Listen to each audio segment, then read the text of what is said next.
Eu sou de uma geração privilegiada. Eu vi Mané Garrincha, eu vi Pelé, eu vi Didi, eu vi Rivelino, eu vi Tostão, mas eu me divirto igual vendo Messi, vendo Neymar, vendo Cristiano Ronaldo. Pelé é o Spielberg, Mané Garrincha é o Chaplin. Por que o bom senso não progrediu? Por que a democracia corintiana ficou limitada no tempo e no espaço? Atleta em atividade que põe o pescoço para fora, tantas vezes a gente ficou com a sensação do agora vai e pá. Emperrou, atolou e para sair do atoleiro enfiaram umas correntes e puxaram 30 anos para trás. Quem o Brasil para ouvir com admiração? Eu durante muito tempo fui chamado pelos petistas de tucanalha. Hoje sou chamado pelos tucanos de petralha.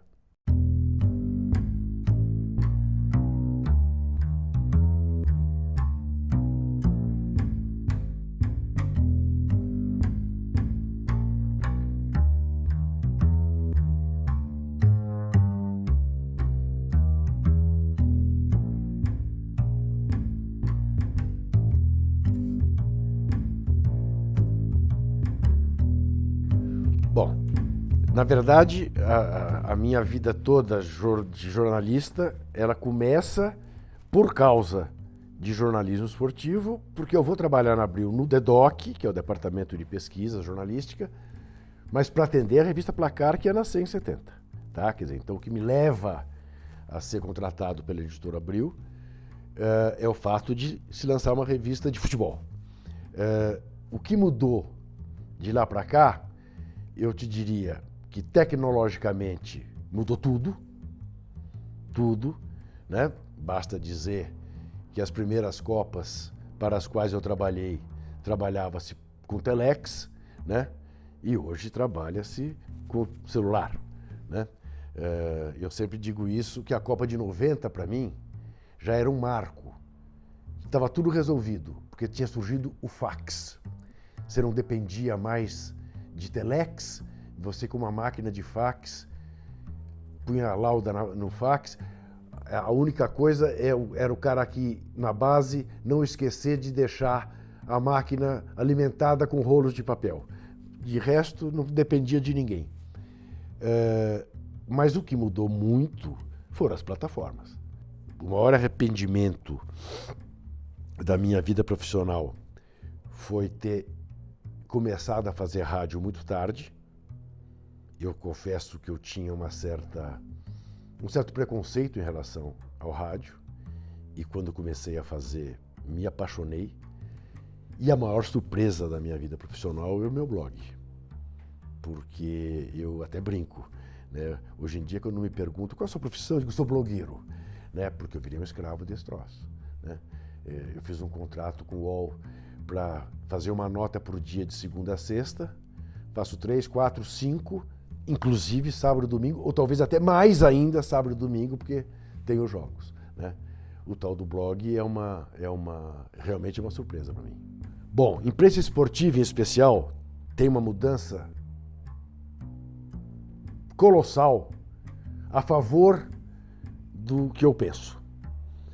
Eu, durante muitos anos, me senti extremamente solitário, dando murro em ponta de faca, sangrava os dedos, tá? E no mais das vezes, quando fazia matérias denunciando podridão nos bastidores do futebol, os outros veículos mais se ocupavam em tentar desmentir aquilo que a gente tinha publicado do que suitar, do que dar prosseguimento, tá? Já bem de uns 15 anos para cá, isso mudou, felizmente, para muito melhor. Hoje você tem um bando de gente da melhor qualidade fazendo jornalismo investigativo no esporte, né? Eu cito alguns no livro, sempre tenho medo de esquecer alguém, mas você tem uma porção de gente hoje. Hoje eu não me sinto mais solitário, e mais do que isso. Hoje, te confesso, você pode achar que é demagogia, mas não é. Aos 47 anos de profissão, eu fico mais feliz em repercutir matérias do Sérgio Rangel, do Rodrigo Matos, do Jamil Chad, da Gabriela Moreira, da Camila Matoso, do Lúcio de Castro, do que eu mesmo dar um furo, entendeu? A minha vida ficou muito mais fácil. Existe a imprensa esportiva escrita e existe a imprensa esportiva na TV. A imprensa esportiva na TV está muito longe de ser a imprensa esportiva. ela faz entretenimento, né? Com raras exceções. E isso é uma pena, porque é a confusão entre você comprar os direitos de um evento e tratar quem te vendeu como sócio. Você não é sócio de quem te vende uma coisa. Eu compro um carro teu, eu saio com o carro, e se eu achar o carro uma porcaria, eu vou dizer, achei o carro uma porcaria. Eu comprei, é meu, eu falo o que eu quiser. Não é assim que funciona na TV brasileira, infelizmente. Eu nunca planejei nada na minha vida, a não ser quando entrei na faculdade de Ciências Sociais, que eu ia seguir carreira universitária. Meu sonho era ser professor na USP e fazer uma tese de doutorado, cujo tema seria o futebol como fator de mobilização social e não como de alienação, como a nossa intelectualidade tratava o futebol. No meio do caminho apareceu a Editora Abril. E a partir daí a minha vida foi tomando um outro rumo e de alguma maneira as coisas que aconteciam dentro da Editora Abril é que foram determinando esse rumo. Um belo dia, já como gerente do DEDOC, em 74, me convidaram para chefiar a reportagem de Placar. Eu nunca tinha feito uma reportagem. O diretor da revista me disse, fique tranquilo, isso você pega em 3 meses, a gente quer o seu senso de organização. E nem tão organizado eu sou, para te falar a verdade, mas enfim. 5 anos depois, tão logo tinha acabado de ser do comando de uma greve de jornalistas em São Paulo, em 79, sou promovido a diretor da revista Placar.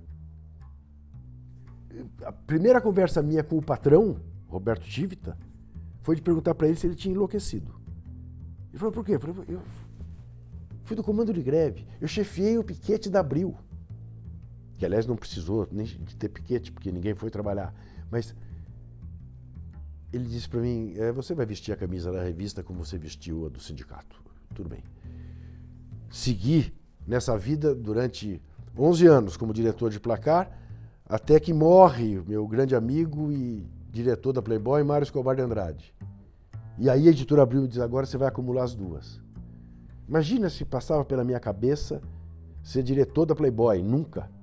Passei lá 4 anos dirigindo a Playboy. Fui trabalhar na TV Globo porque o Armando Nogueira me chamou um dia, em 88, e disse, eu quero você no Jornal da Globo. O esporte da Globo precisa de uma cara como a sua. Meses antes, Placar tinha feito uma capa para gozar o fato de que todos os eventos que a Globo transmitia, o Brasil perdia, em tudo quanto era esporte. Pusemos o logotipo da Globo dentro de um cubo de gelo. A Globo é pé frio. E eu sou convidado para trabalhar na Globo. Nunca esperava, me surpreendeu. Enfim, assim foi que a minha vida correu, profissional, né? Por que o livro chama Confesso que Perdi? Quer dizer, primeiro é uma apropriação indébita do título do livro do Pablo Neruda, né? Do Confesso que Vivi. Segundo, é uma homenagem ao Darcy Ribeiro, que sempre dizia, me orgulho das minhas derrotas, teria vergonha de estar ao lado dos vitoriosos. E onde que eu perdi? É claro que pessoalmente eu não perdi, profissionalmente eu não perdi, sou bem sucedido, isso é evidente, né? Também não estou fazendo demagogia com o título do livro. Mas, e eu espero que isso fique claro na trajetória que eu relato do livro. Para quem, aos 17 anos, sonhava com o Brasil a ponto de militar numa organização clandestina contra a ditadura. Para quem, há mais de 40 anos, escreve quase diariamente denunciando as mazelas dos bastidores do nosso futebol. Eu perdi.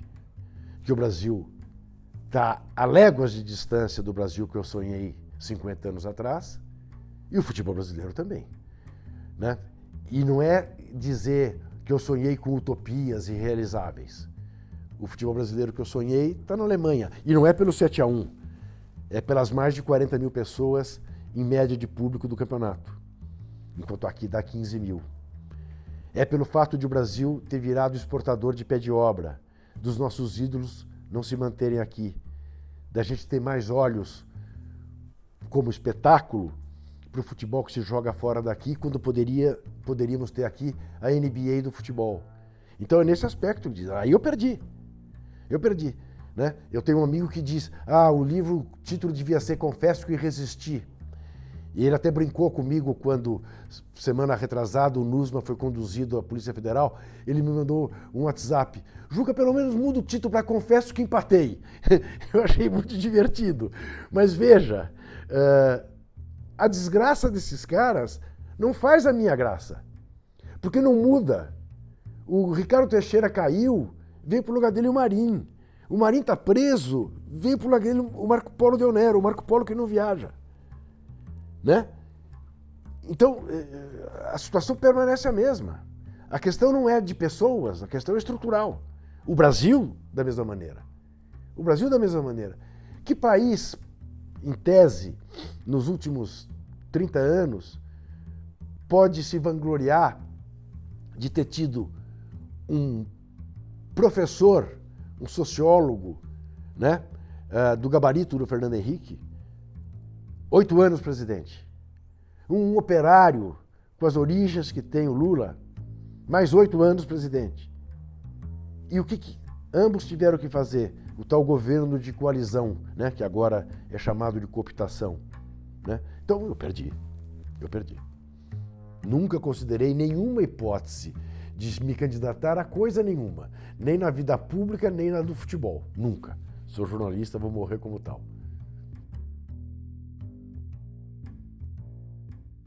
Eu sou de uma geração privilegiada. Eu vi Mané Garrincha, eu vi Pelé, eu vi Didi, eu vi Rivelino, eu vi Tostão, eu vi Romário, eu vi os Ronaldos, eu vi o Rivaldo, né? Eu vi todos. Vi o Falcão, vi o Zico, vi o Sócrates, né? Mas eu me divirto igual vendo o Messi, vendo o Neymar, vendo o Cristiano Ronaldo, vendo o Asensio nascer, entendeu? Eu me divirto igual. Não sou, futebol bom era dos meus tempos, não. Era mais cadenciado, era mais plástico, ao mesmo tempo eram em gramados muito piores, o material esportivo era muito mais pesado, né? Os times do Pepe Guardiola dão espetáculos magníficos, né? O melhor time de clube que eu vi jogar foi o Santos, de Dorval Mengalva Coutinho, Pelé e Pepe. A melhor seleção que eu vi jogar, embora muito criança ainda, com 8 anos, foi a seleção de 58, porque tinha o Garrincha e o Pelé no mesmo time. E mais, embora aquele time tivesse esses dois gênios no ataque, o jogador eleito como o melhor jogador da Copa não foi nenhum deles, foi o Didi, que por acaso também jogava no Brasil, né? Agora, concordo com a ideia mundial, quase unânime, que a melhor seleção de todos os tempos é a de 70. É ruim essa discussão. É ruim. Mas eu sempre digo, o problema da seleção de 70 é que em vez do Garrincha, tinha o Jairzinho, que era um baita jogador. Mas o Garrincha era um gênio. O time brasileiro da Copa do Mundo de 82, eu diria para você o seguinte, das seleções brasileiras que eu vi em Copa do Mundo, melhores que o time de 82, só o de 58 e o de 70.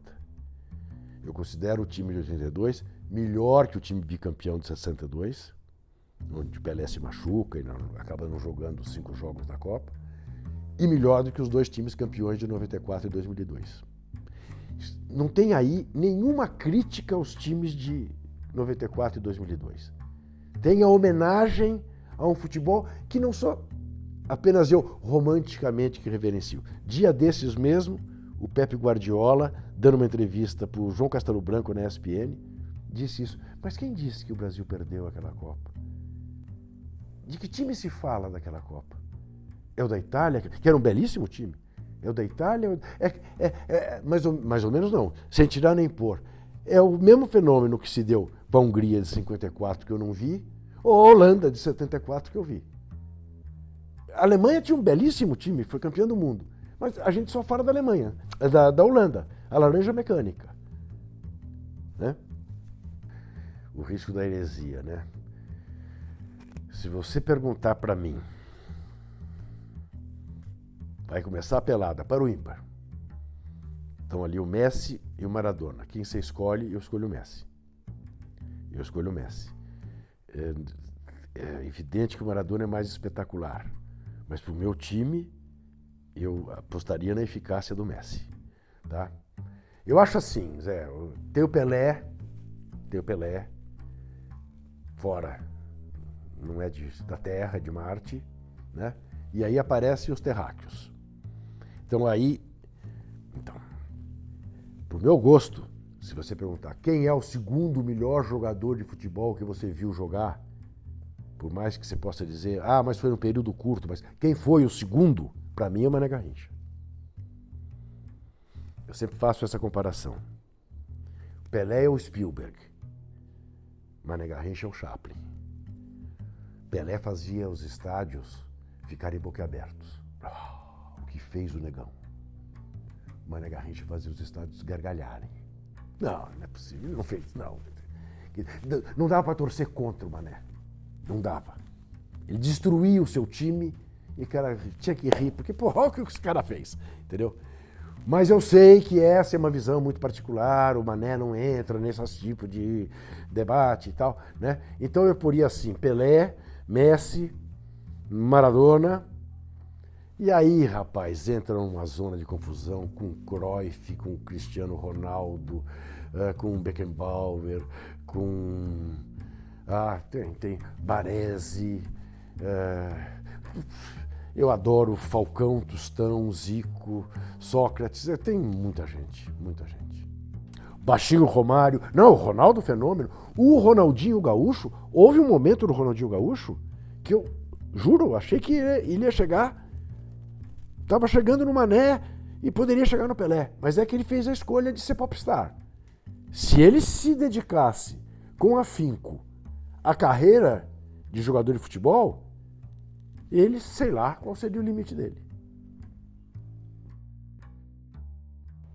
Eu acho que há algumas palavras de ordem que elas têm muito mais o sentido mobilizante do que propriamente elas propõem a vero aquilo que elas dizem. Te dou um outro exemplo. Não vai ter Copa.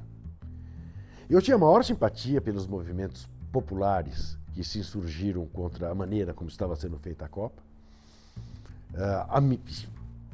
Escrevi diversas vezes solidariamente as famílias que eram despejadas para a construção de arenas, os crimes que foram cometidos nesse processo, tanto para a Copa quanto para a Olimpíada, mas eu sabia que ia ter Copa.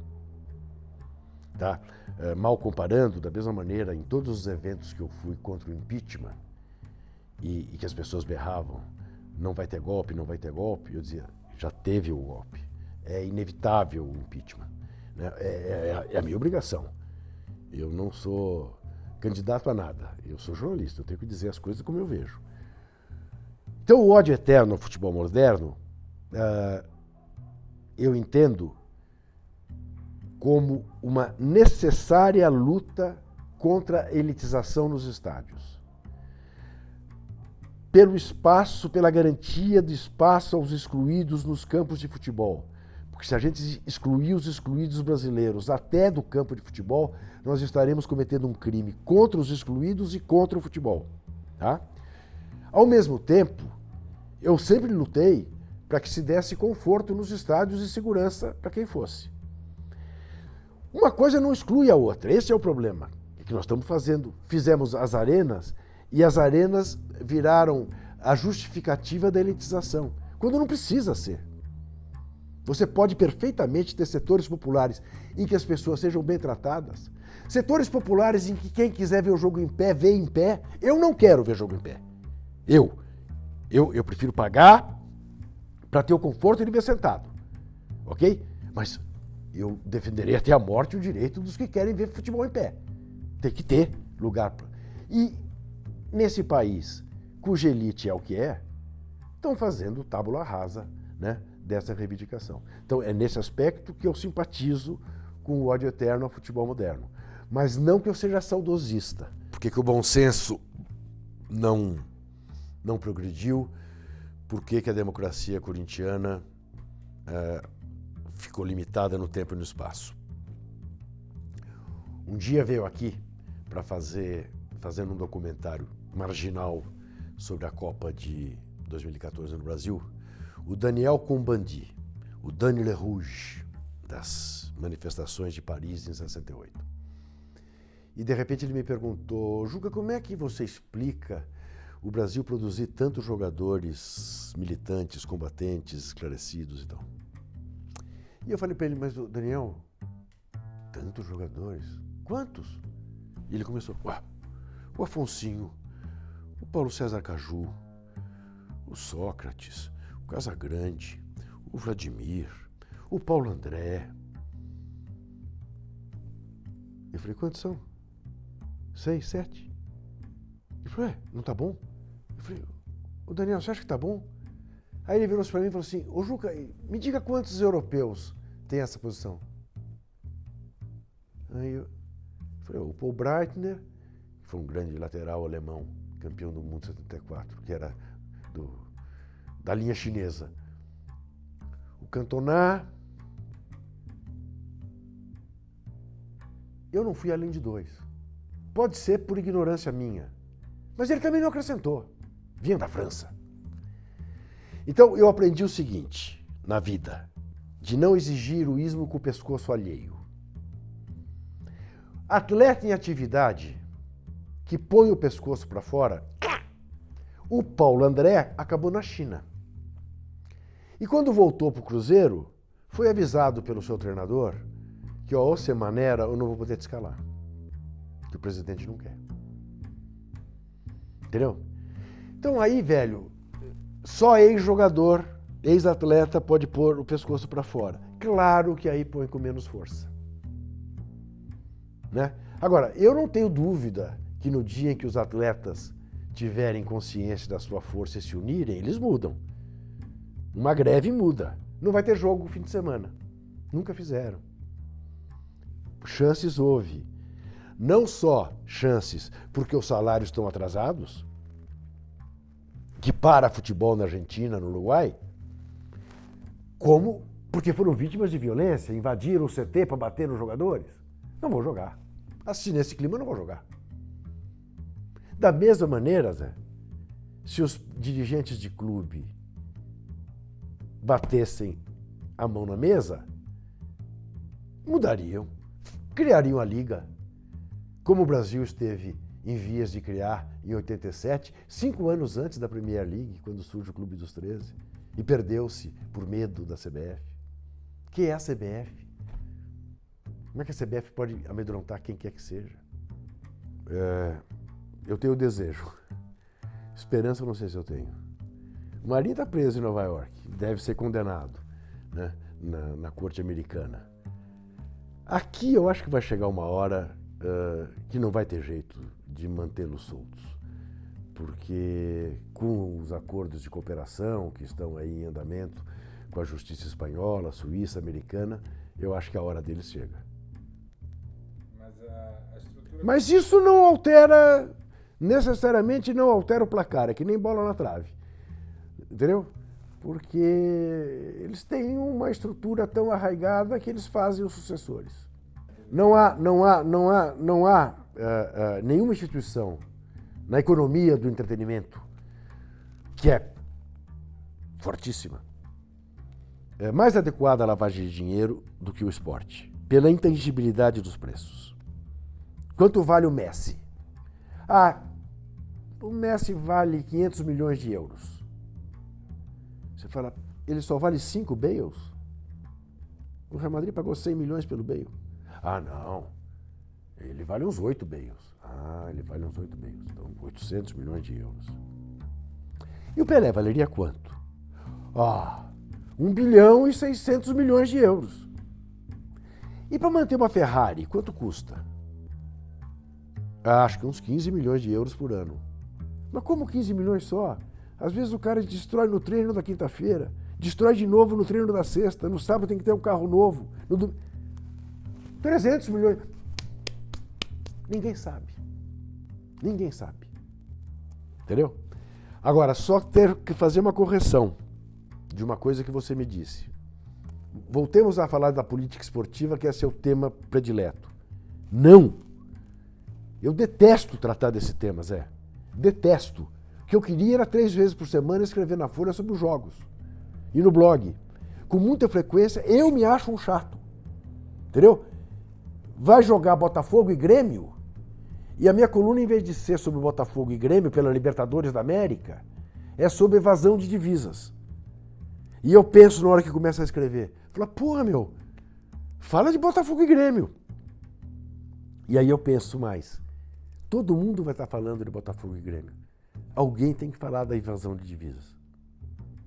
Escrevo sobre evasão de divisas. A CBF fez uma remessa ilegal para uma ilha nas Ilhas Caimã. Entendeu?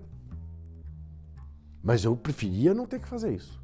Agora, houve um momento que a agência Folha distribuía a minha coluna para o Jornal dos Esportes no Rio, que então facilitou muito a vida dele, porque aí ele processava lá, que se eu escrevesse Ricardo Teixeira acabou um cinquentão bem apanhado, ele me processava dizendo que eu estava sugerindo que ele era homossexual. Entendeu? Por qualquer coisa ele me processava. Porque ele tinha sólidas relações com o mundo jurídico no Rio, à custa de levar essa gente para a Copa do Mundo. Desembargadores e juízes e o diabo. O legado da Olimpíada é uma cidade olímpica se deteriorando e o fim do Bolsa Atleta. E o corte drástico, né, do incentivo ao esporte. O legado da Copa do Mundo é uma porção de obras não concluídas na cidade. É, numa cidade como São Paulo, o metrô que ia chegar no aeroporto de Guarulhos parar 2,5 km antes de chegar ao aeroporto e ser inaugurado 4 anos depois da Copa. É o estádio de Itaquera, que não está pronto até hoje. Não é que ele não estava pronto no dia que abriu a Copa. Não está pronto até hoje. Né? É um legado desgraçado. O que precisa acontecer para a gente mudar o Brasil? Né?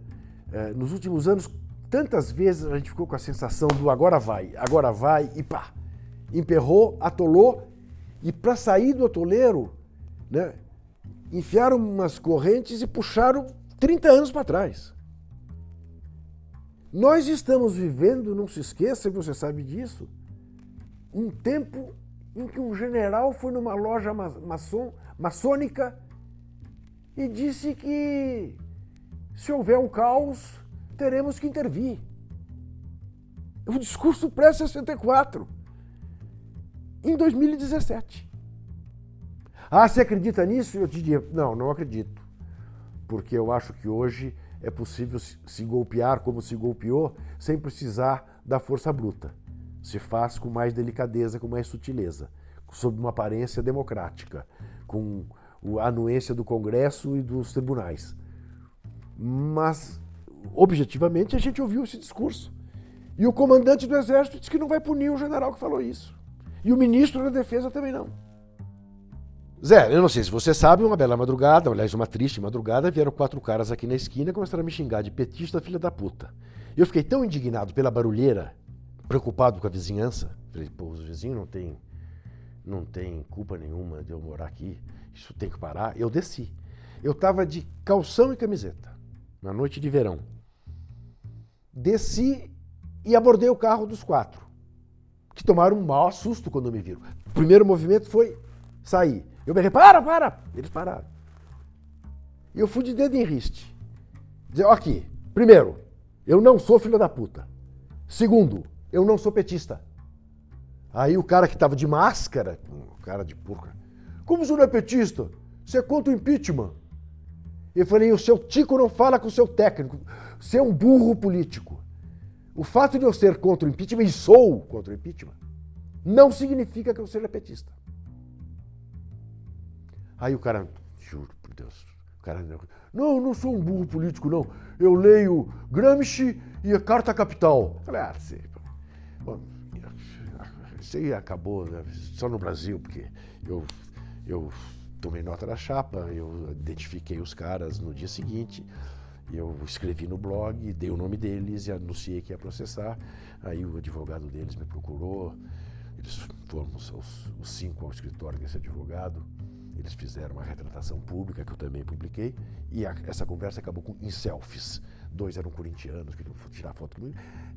A miséria brasileira. Tudo estudante de universitário, de ABA4, vinham de uma festa no Mackenzie, estavam bêbados e tal. Eu, durante muito tempo, fui chamado pelos petistas de tucanalha. Hoje sou chamado pelos tucanos de petralha. Fui entrevistar o Lula, um crime. Como hoje. Hoje eu vou participar de um debate com o Romário aqui na Livraria Cultura, pro lançamento do livro dele. Entra no blog e veja os comentários que tem na nota. Porra, Juca, afinal de que lado você tá? Vai conversar com esse golpista? Vai sujar a sua biografia? Ô Zé, você acha em sã consciência que um jornalista pode recusar um convite para ir debater com o Romário? Senador da República que acaba de presidir uma CPI, publicou um livro valioso denunciando corrupção no futebol. E eu não vou, porque ele foi a favor do impeachment. Eu vou perguntar para ele se ele está arrependido de ter apoiado o impeachment. Se ele acha que valeu a pena, sai Dilma, entra Temer. Mas não ir. Ser convidado para entrevistar o Lula, você não vai. Me convide para entrevistar o Temer, eu vou. Com o maior prazer. O Gilmar Mendes, eu vou. Com o maior prazer. O Dória, vou. É claro. O que é, para simplificar, ser de esquerda? Me apropriando e simplificando o Norberto Bobbio. Ser de esquerda é trabalhar, mais do que acreditar, é trabalhar para incluir todos os excluídos. Ser de direita é achar que, infelizmente, o mundo é assim mesmo. Para haver progresso tem que haver a exclusão. O homem tem que explorar o outro homem, porque senão não tem empreendedorismo. O Estado tem que ser mínimo, as pessoas que se virem. É assim. É assim, para simplificar. Então, por isso, eu sou de esquerda. Me preocupa muito olhar para 18, como me preocupou. Te conto outro episódio, Zé. Eu estava no aeroporto de Fortaleza para ir para Salvador, fazer Brasil e não sei quem em Salvador, na Copa das Confederações. Quando fiquei vendo nos monitores do aeroporto de Fortaleza a invasão do Palácio do Itamaraty. Falei, Cacilda, olha que ponto chegou esse troço. Onde vai parar? E pensei comigo, quem é que pode aparecer agora numa dessas telas e falar, calma, gente, peraí, não é por aí, vamos dar um jeito nisso. No período da ditadura, o Zé, tinha uma porção de gente que podia fazer isso, que as pessoas parariam para ouvir. E aí eu pensei, se o Pelé aparecer, ninguém vai dar a menor atenção porque o Pelé fala. O Chico Buarque, não, vou dizer que é petralha. O Lula, muito menos. Boa parte das manifestações, de alguma maneira, são protesto contra o governo do PT. Quem? Não tinha. Dom Paulo já estava doente. Sobral Pinto já morreu. Quem? E eu faço a pergunta hoje. Quem o Brasil para ouvir com admiração? Fala, pô, esse cara não tem. E essa gente dessa elite malsã errou tanto, mas errou tanto, que é capaz de levar o Lula à nova presidência em 2018. Eu fico pensando no Aécio, que não ouviu o próprio avô, que dizia que quando a esperteza é demais, come o esperto. Olha o Aécio, que não se conformou a partir do dia seguinte da derrota e tentou de todas as maneiras impedir que a Dilma continuasse na presidência. Não teria muito mais chance se tivesse feito uma oposição durante 4 anos para se candidatar agora como alternativa a Dilma, que provavelmente o PT não teria chance alguma de fazer a sucessão? Não, ele é uma carta fora do baralho.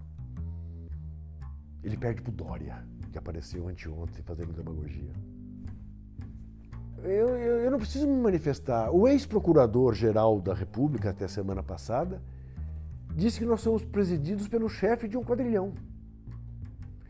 E aí é que me angustia ver o papel da nossa mídia, porque você imagina se fosse a Dilma a protagonista de uma conversa gravada com um empresário e que fossem ditas as coisas que foram ditas entre o Joesley e o Temer.